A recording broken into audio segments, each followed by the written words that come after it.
Hello everyone, my name is Kuldeep Vittarao Bhongde, Assistant Professor at Department of Physics, Neelkanth Shinde science and arts college Bhadravati. आज जो हम topic पढ़ने वाले हैं वो है history of atom, atomic models and brief introduction of the nucleus. आज हमें पता है कि एटम क्या होता है, मॉलिक्यूल क्या होता है, न्यूक्लियस क्या होता है, इलेक्ट्रॉन क्या होता है, ये सब जानकारी आज हमें पता है। लेकिन एक ऐसा दौर था जिस समय इन सब चीज़ों के बारे में कुछ भी पता नहीं था। आज के वीडियो लेक्चर में हम वो जानकारी देखने वाले हैं कि कैसे इन सब चीज़ों के बारे में हमें समय समय के बाद पता चलता गया और हमारी थ्योरी जो है, जो हम आज यूज़ कर रहे हैं, वो बनी। सबसे पहले जो इस कॉन्सेप्ट को लाया था जिसने, वो थे डेमोक्रिटस। ये 400 BC के एक ग्रीक फिलोसोफर थे जिन्होंने क्या बताया था कि यूनिवर्स में जो भी चीज़ है, चाहे वो बड़ी है या छोटी है, हर वो चीज़ क्या बनी है, किसी छोटे से छोटा पार्टिकल्स से बनी है। उसको उन्होंने नाम दिया था एटॉमस। अभी एटॉमस का ग्रीक में मीनिंग क्या होता है? अनकट, जिसका मतलब है कि उसको कट नहीं कर सकते, उसका सब डिवीजन कुछ भी नहीं है। वो उस ऑब्जेक्ट का या फिर उस चीज़ का क्या है, आखिरी एक छोटा सा पार्टिकल है जिसको मिल के वो एक बड़ा सा ऑब्जेक्ट जो है वो बना है। उन्होंने इसके साथ क्या बोला था और कि एटॉमस जो रहेंगे, अगर कोई सिंगल अगर बॉडी लेते हैं, सेम अगर बॉडी लेते हैं, तो उसका जो एटॉमस रहेंगे उस सेम बॉडी के, वो डिफरेंट शेप के, डिफरेंट साइज के हो सकते हैं। ऐसा उन्होंने उस समय बोला था। लेकिन जब उसके बाद की जब स्टडी हुई तो उसमें कुछ लिमिटेशंस निकले। अभी वो लिमिटेशंस क्या थे? जैसे कि डेमोक्रिटस ने बोला था कि एटॉमस जो रहेंगे वो सेम ऑब्जेक्ट के भी अगर हम देखते हैं तो अलग डिफरेंट साइज के, डिफरेंट शेप के हो सकते हैं। लेकिन आज के दौर में सोचने वाली बात यह है कि अगर उसका शेप या फिर साइज़ अगर चेंज हो गया ऑब्वियसली उसकी प्रॉपर्टीज जो है वो चेंज हो जाएंगी। ये एक लिमिटेशंस था और उसने उसको डिफाइंड भी नहीं किया था कि एक्चुअली वो लास्ट पार्टिकल्स रहेगा जो एटॉमस बोल रहा है, या फिर उसका भी सब डिवीजन है, या फिर उसके भी बाद में कुछ है। इसके बारे में डेमोक्रिटस ने कुछ नहीं बताया था। इसके बाद में आता है हमारा नेक्स्ट मॉडल। बेसिकली ये हो गया ग्रीक फिलोसोफर। लेकिन अगर हम इंडियन फिलोसोफर की बात अगर करते हैं तो वहाँ पर एक नाम आता है, वो रहता है महर्षि कणाद का। एक इंडियन फिलोसोफर थे, यहाँ पे इंडियन ऋषि मुनि थे, जिन्होंने भी डेमोक्रिटस की तरफ बोला था कि दुनिया में मौजूद हर जो ऑब्जेक्ट है, चाहे वो छोटा हो या बड़ा हो, वो किसी टाइनी पार्टिकल से बना हुआ है, और इसको उन्होंने नाम दिया था अणु। इसके बाद जो था वो सेकंड जो साइंटिफिक मॉडल आया था वो था जॉन डाल्टन का। डाल्टन ने बेसिकली क्या बताया था? इन्होंने पहले तो क्या किया, एटॉमस को एक अलग नाम दिया, वो था एटम्स। जो हम आज यूज़ करते हैं, हम क्या बोलते हैं कि कोई भी ऑब्जेक्ट का, कोई भी चीज़ का जो छोटा सा जो अंश है या फिर पार्ट जो है, उसको हम क्या बोलते हैं? एटम्स। इन्होंने जो डेमोक्रिटस की थ्योरी में मॉडिफिकेशन किया था, जैसे डेमोक्रिटस ने क्या बोला था कि कोई भी सेम ऑब्जेक्ट का जो छोटे पार्टिकल्स रहते हैं या फिर एटॉमस जो रहते हैं वो डिफरेंट शेप साइज़ के रह सकते हैं और अलग अलग साइज़ के भी हो सकते हैं। लेकिन डाल्टन ने पहला जो मॉडिफिकेशन किया, उन्होंने क्या बोला कि एटम्स जो रहेंगे सेम ऑब्जेक्ट के, वो क्या रहेंगे? स्फेरिकल इन शेप रहेंगे। और अगर हम सेम ऑब्जेक्ट की अगर बात करते हैं तो उसका साइज, शेप, मास जो रहेगा वो सेम रहेगा, और वो कौन सा रहेगा? स्फेरिकल रहेगा। और उन्होंने इसके साथ और क्या बताया था कि उसको हम डिवाइड नहीं कर सकते, क्रिएट नहीं कर सकते, या फिर डिस्ट्रॉय नहीं कर सकते। यानी कि हर एक चीज़ का जो हर एक पर्टिकुलर आइटम्स है उसकी अपनी एक सेपरेट प्रॉपर्टी है जिसको हम डिस्ट्रॉय नहीं कर सकते या फिर क्रिएट नहीं कर सकते हैं। जो है दुनिया में वो तो रहेगा ही रहेगा। सो इसके साथ अगर उन्होंने क्या बोला था कि अगर कहीं पर केमिकल रिएक्शन अगर होती है तो जो आइटम उसमें पार्ट लेगा, उसमें रिएक्ट होगा, सो वहाँ पर बेसिकली क्या होगा, उसकी प्रॉपर्टी चेंज नहीं होगी, जबकि उस केमिकल रिएक्शन में क्या होगा, उसका कॉम्बिनेशन होगा डिफरेंट आइटम्स का या फिर उसका रीअरेंजमेंट होगा, जिस वजह से क्या होगा, नए प्रॉपर्टीज़ कुछ मिल जाएंगे। लेकिन इनिशियल प्रॉपर्टी जो है उस एटम्स की वो बेसिकली सेम रहेंगी। अब इस मॉडल में भी कुछ लिमिटेशंस हैं। सो इस मॉडल में बेसिकली लिमिटेशंस क्या है, सो जॉन डाल्टन ने शेप तो बता दिया कि स्फेरिकल है, लेकिन इन्होंने इसके अलावा एडिशनल जानकारी जो है कि वो अनकट है क्या, उसमें एडिशनल कुछ स्ट्रक्चर है क्या, इसके बारे में कुछ भी नहीं बताया। सो इसके लिए जो है हमारा नेक्स्ट मॉडल आ गया, वो क्या था, जे थॉमसन एटॉमिक मॉडल। सो इसे आप सभी को पता है कि जे थॉमसन का नाम जब भी हमारे मुंह पर आता है या फिर सुनाई देता है तो हमें एक ही वर्ड्स याद आता है, वो क्या है, डिस्कवरी ऑफ द इलेक्ट्रॉन्स। सो यही वो साइंटिस्ट थे जिन्होंने इलेक्ट्रॉन की डिस्कवरी की थी और वो बताया था कि वो जो स्पेरिकल शेप जो बोल रहे थे डाल्टन, उसमें वो स्पेरिकल शेप के अलावा उसमें कुछ पार्टिकल्स भी है जिसको कि आज हम क्या जानते हैं, इलेक्ट्रॉन्स के रूप में जानते हैं। सो इसकी डिस्कवरी बेसिकली कैसे हुई थी, सो उस समय जो था कैथोड रे ट्यूब जो है उस पर बहुत ज़्यादा काम चल रहा था। सो आप पिक्चर में देख सकते हैं कैथोड रे ट्यूब। सो यहाँ पर लेफ्ट हैंड साइड का जो एंड है वहाँ पर आपको नेगेटिव साइन दिख रहा है। सो वो बेसिकली कैथोड है। कैथोड का चार्ज क्या रहता है, नेगेटिव, और उसके आगे जो दिख रहा पॉजिटिव साइन वो क्या है, हमारा एनोड है। सो इस ट्यूब में बेसिकली क्या किया जाता है कि इस दोनों टर्मिनल्स के बीच में क्या किया जाता है, हायर वोल्टेज अप्लाई किया जाता है। सो इस वजह से क्या करता है, कैथोड पार्ट जो है वो रेज इमिट करता है या फिर पार्टिकल्स इमिट करता है, जो कि कहाँ पर गिरता है, वहाँ पर आप देख सकते हो राइट साइड में क्या है, ग्रीन पोर्शन दिख रहा, वो एक डिस्प्ले स्क्रीन है जिस पर फॉस्फर मटेरियल लगा है। वो क्या दिखाता है बेसिकली, अगर कोई आँख से न दिखने वाला रेस अगर उस पर गिरता है तो क्या करता है, लाइट इमिट करता है, यानी कि हमें पता लग सके कि उस पर कोई एनर्जी पार्टिकल इंसिडेंट हुआ है। सो इसकी जो स्टडी कर रहे थे जे थॉमसन, सो इन्होंने क्या देखा कि जब मैं कोई चार्ज एलिमेंट उसको उस ट्यूब को नहीं सप्लाई करता हो या फिर मैग्नेटिक फील्ड अप्लाई नहीं करता हो, सो आने वाला जो रे है, कैथोड रे जिसको बोलते हैं, वो स्टेट में आके सीधा उस स्क्रीन पर मिडल में इंसिडेंट होता है। लेकिन जैसे कि हम फिगर में देख रहे हैं, वहाँ पर क्या हो रहा है, वो जो कैथोड ट्यूब से निकलने वाली रे जो है वो क्या हो रही है, पॉजिटिव मेटल प्लेट की तरफ अट्रैक्ट हो रही है।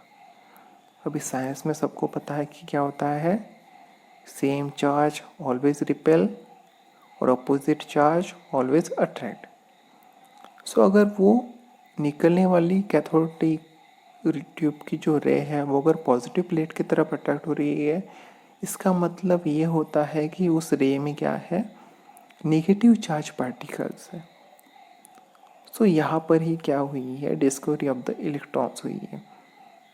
सो तब जे थॉमसन ने क्या बोला कि कैथोड ट्यूब से निकलने वाली रे जो है उसमें क्या है, नेगेटिव चार्ज पार्टिकल्स है जो कि पॉजिटिव प्लेट की तरफ अट्रैक्ट होता है, तो इसको उन्होंने क्या नाम दिया, इलेक्ट्रॉन्स।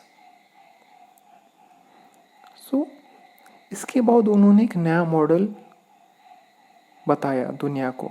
सो उसमें उन्होंने क्या बताया कि डाल्टन ने ये तो बात सही बताई है कि जो एटम का जो स्वरूप है या फिर शेप जो है वो स्पेरिकल है, लेकिन ये स्पेरिकल होने के अलावा क्या है, वो पॉजिटिव चार्ज से बना है और इसके अंदर में क्या रहता है, नेगेटिव चार्ज जो इलेक्ट्रॉन्स, जिस पार्टिकल को उन्होंने नाम दिया था इलेक्ट्रॉन्स, वो क्या रहता है, इस विस्तारित रूप से इधर उधर फैले रहते हैं। इसके बाद उन्होंने क्या बोला था, इसका जो साइज रहता है वो लगभग 10⁻⁻10 मीटर या फिर 1 एंगस्ट्रॉम रहता है। और इस मॉडल का जो नाम है वो जो था वो उसको हम बोलते हैं प्लम पुडिंग मॉडल। इस मॉडल में कुछ लिमिटेशंस थी। बेसिक लिमिटेशंस क्या थी, चलो ठीक है, इसमें क्या हो गया, पॉजिटिव चार्ज बता दिया, नेगेटिव चार्ज इलेक्ट्रॉन बता दिए, लेकिन इन्होंने न्यूट्रलिटी कैसे आता है पता है ना। अगर एटम्स अगर न्यूट्रल नहीं रहा तो वो रिएक्ट होते रहेंगे इधर उधर, तो न्यूट्रलिटी ज़रूरी है, मतलब जितना पॉजिटिव चार्ज उतना नेगेटिव चार्ज भी चाहिए। इसके बारे में और जो विस्तारित रूप है अंदर में कैसा मॉडल्स है, कैसे अरेंजमेंट्स है, इसके बारे में जे थॉमसन नहीं बता पाए। इसके लिए जो है वो नेक्स्ट मॉडल आ गया, वो था रुदरफोर्ड एटॉमिक मॉडल। इन्होंने बेसिकली एक एक्सपेरिमेंट किया था, वो था गोल्ड फॉइल एक्सपेरिमेंट। जैसे कि आप इमेज में देख सकते हैं, यहाँ पर क्या देख रहे हैं, ए नंबर इमेज में आप देखिए तो वहाँ पर आपको एक अल्फा पार्टिकल सोर्स दिख रहा है, जहाँ पर जिसमें लिखा है अल्फा पार्टिकल इमिटर, और इसके बाद में एक सर्कुलर क्या दिख रही है, शीट दिख रही है, और बीच में दिख रही है गोल्ड फॉइल। इस एक्सपेरिमेंट में बेसिकली रुदरफोर्ड ने क्या किया था कि एक अल्फा पार्टिकल्स का एक सोर्स लिया, वहाँ से क्या किया उसने, अल्फा पार्टिकल को निकाला और किस पर इंसिडेंट किया, गोल्ड फॉइल पर। बेसिकली अगर जे थॉमसन के मॉडल के हिसाब से अगर आप देखें कि मतलब पॉजिटिव चार्ज का स्फीयर है और उसमें नेगेटिव चार्ज के इलेक्ट्रॉन है, तो उस हिसाब से अगर आप देखना चाहें तो क्या होना चाहिए था कि अल्फा पार्टिकल जब गोल्ड फॉइल पर इंसिडेंट होता है तो उसका जो बिहेवियर है वो सब जगह से सेम होना चाहिए था। यानी कि अगर वो अल्फा पार्टिकल ट्रांसफ़र हो रहा तो ट्रांसफ़र ही होना चाहिए था, रिफ्लेक्ट हो रहा तो रिफ्लेक्ट ही होना चाहिए था। लेकिन यहाँ पर रुदरफोर्ड ने कुछ नया देखा। जैसे कि आप बी डायग्राम में क्या देख रहे हैं, ऊपर का जो मॉडल है वो क्या है, जे थॉमसन मॉडल है। उसमें क्या है, पॉजिटिव चार्ज का स्फीयर है और नेगेटिव चार्ज इलेक्ट्रॉन सब जगह बिखरे हुए हैं। अगर जे थॉमसन का मॉडल अगर सही रहता तो सब रेस क्या हो जाती, पास हो जाती। लेकिन इसके नीचे वाला स्फीयर आप देखो, ये स्फीयर क्या बताता है कि रुदरफोर्ड ने एक्चुअली उस एक्सपेरिमेंट में क्या देखा। रुदरफोर्ड ने क्या देखा कि कुछ अल्फा पार्टिकल्स तो गोल्ड फॉइल से पास हो रहे हैं, लेकिन 100 में से 1 या 2 अल्फा पार्टिकल क्या हो रहे हैं, बैक स्कैटर्ड हो रहे हैं। अब बैक स्कैटर्ड क्या मीन्स क्या कि आने वाले रेज जो है, जहाँ जैसे कि आप ए डायग्राम में क्या देख सकते हैं कि 2 अल्फा रेज जो है वो पीछे आ रहे हैं वापस गोल्ड फॉइल पर गिरने के बाद। इस एक्सपेरिमेंट ने उन्होंने कुछ प्रेडिक्शन निकाले। वो प्रेडिक्शन क्या थे,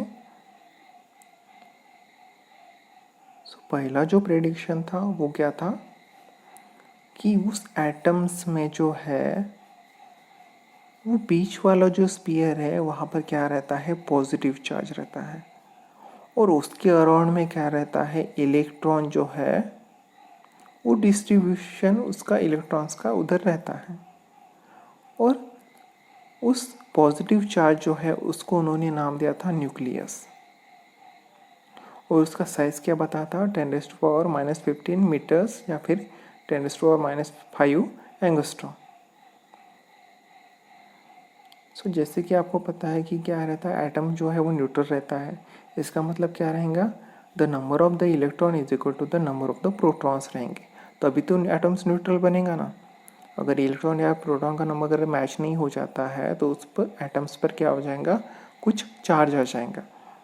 इसके बाद उन्होंने क्या बोला था कि एटम्स का जो पूरा मास है वो कहाँ पर रहता है, उस न्यूक्लियस में कॉन्सेंट्रेट रहता है। बाकी जो स्पेस रहता है वो वॉइड स्पेस रहता है जिसमें कि इलेक्ट्रॉन घूमते रहते हैं, लेकिन एटम्स का जो पूरा मास है वो कहाँ पर रहता है, उस न्यूक्लियस में रहता है। सो इन स्टडी के बाद भी इस मॉडल्स में कुछ लिमिटेशंस थे। वो क्या थे? जैसे कि रुदरफोर्ड ने बोला था कि इलेक्ट्रॉन जो है वो रैंडमली रिवॉल्व होते रहेंगे उस पॉजिटिव चार्ज के सराउंडिंग में। लेकिन ऐसा अगर होते रहा तो क्या हो जाता है, बेसिकली रिवॉल्व होते होते वो क्या करेंगे, इलेक्ट्रॉन एनर्जी इमिट करेंगे और एक ऐसा पॉइंट आएगा जिस पर क्या होगा, उसकी एनर्जी ख़त्म हो जाएंगी और वो क्या हो जाएगा, उस न्यूक्लियस पर कोलाइड हो जाएगा।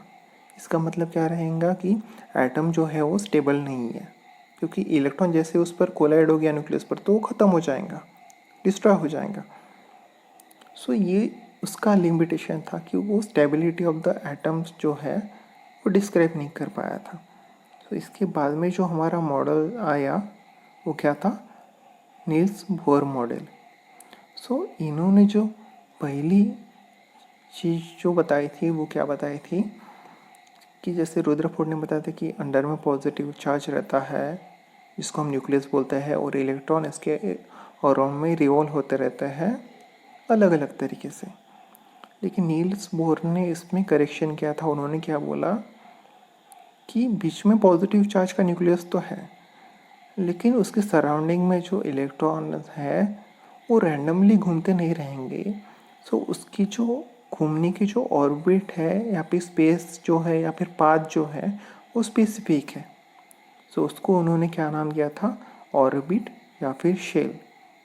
यानी कि इलेक्ट्रॉन जो है वो रैंडमली नहीं घूमेंगे, तो उसकी एक स्पेसिफिक ऑर्बिट रहेंगी, उसी में वो घूमेंगे। और अगर उस स्पेसिफिक ऑर्बिट में अगर घूमते हैं तो क्या होगा, वो एनर्जी रेडिएट नहीं करेंगे। अगर वो यहाँ से वहाँ जंप करते हैं तब वो क्या करेंगे, अगर समझ लो पहले शेल से दूसरे शेल में जंप कर रहा, फिर दूसरे शेल से पहले शेल में अगर जंप कर रहा तो क्या करेंगे, एनर्जी रेडिएट करेंगे। लेकिन अगर उसी ऑर्बिट में अगर घूम रहे हैं तो वो एनर्जी बिल्कुल रेडिएट नहीं करेंगे। सो इसके बाद में भी क्या हुआ कि ये मॉडल जो था वो सिंगल इलेक्ट्रॉन्स के लिए एप्लीकेबल था। अगर हम ज़्यादा इलेक्ट्रॉन्स लेते हैं तो ये मॉडल्स उसको अप्लाई नहीं होता था। सो इस वजह से क्या हुआ, और इस मॉडल में लिमिटेशंस आ गई। तो इसके बाद में हमें और एक नेक्स्ट मॉडल लाना पड़ा जिसमें बहुत सारे मॉडिफिकेशन होते गए और आज जो हमारे पास एक मॉडल है वो एक इन सभी का क्या है, कॉम्बिनेशन है, सभी के एडवांटेजेस हैं। सो इन मॉडल को डेवलप करने में बहुत सारे साइंटिस्ट ने अपना कंट्रीब्यूशन दिया है। सो उन सभी साइंटिस्ट को आज हम देखने वाले हैं। सो पहला जो नाम है नील्स बोर के बाद वो किन का आता है, तो वो है अर्नोल्ड समरफील्ड। सो इन्होंने बेसिकली कौन सा कॉन्सेप्ट लाया था, सब ऑर्बिटल्स क्या होता है। जैसे नील्स बोर ने बताया था कि शेल या फिर ऑर्बिट जो होता है इलेक्ट्रॉन रिवॉल्व का वो क्या होता है, लेकिन अर्नोल्ड समरफील्ड ने क्या किया, कॉन्सेप्ट लाया वो सब ऑर्बिट का या फिर मैग्नेटिक मोमेंट जो है या फिर क्वांटम नंबर जो है, इनका जो कॉन्सेप्ट है वो समरफील्ड ने लाया। सो इनके बाद एक नेक्स्ट साइंटिस्ट आए थे, वो थे डी ब्रोगली। सो मेरे ख्याल से आप सभी को पता है, जैसे ही हम डी ब्रोगली का नाम लेते हैं तो हमको एक क्या याद आता है, dual nature of the particles.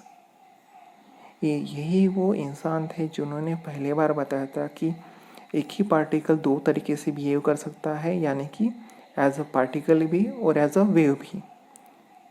सो इनका इक्वेशन बहुत फेमस इक्वेशन है ड्यूअल नेचर वाला, lambda is equal to H by P. So lambda जो है वो वेव नेचर दर्शाता है और पी जो है वो पार्टिकल्स नेचर दर्शाता है। सो इनके बाद जो कंट्रीब्यूशन दिया था वो थे वर्नर हेजनबर्ग।